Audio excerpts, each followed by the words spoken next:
the woman suddenly turned invisible. Then she took off her clothes and walked naked with her husband to rob a bank. Yes, the woman had the power of invisibility, but her clothes didn't turn invisible, so she had to take them off. She entered the bank. Naked and unseen, she followed the manager into the private area. Then she watched the staff enter the vault code. But for some reason, her invisibility suddenly failed. It was awkward. And right at that moment, an old man came in to do business. He saw everything. His eyes nearly popped out. Luckily, her invisibility returned just a second later. The male staff thought he was hallucinating. The woman rushed home in anger. She demanded to know what her family had just done. It turned out they were the reason her power failed. So, what really happened? It all started a few days earlier. That day, the whole family was eating dinner. Suddenly, a meteor fell from the sky. It hit their grandfather directly. He died on the spot. Then strange things began. The father was in the bathroom. He farted, and it blasted him outside the house. He had gained the power of teleportation. The oldest sister was even more extreme. Though she weighed 300 pounds, she flew up into the air and began spinning and jumping. The family had to tie her feet down to keep her from flying off. Then they turned around and saw a pair of big white legs standing in front of them. The second sister had gained invisibility. They turned again and saw Grandpa walking around, alive. His power was infinite resurrection. The youngest sister had super strength. She bent a thick steel pipe with one hand like it was paper. The brother had a weird power. He could talk to dogs with no problem. But the second brother-in-law had the most useless power. He could only water plants. Soon, the family noticed something strange. Every time the second sister left the house, Grandpa died. When she came back,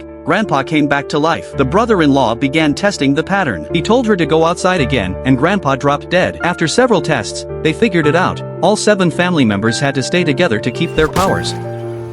If anyone went more than 20 meters away, everyone's power would vanish. Once they understood the rule, they started discussing what to do with their powers. The second brother-in-law had an idea. He said, "Why don't we rob a bank?" It turned out he had been smuggling caviar recently, but his boat sank and everything was lost. Now he had to repay over $1 million.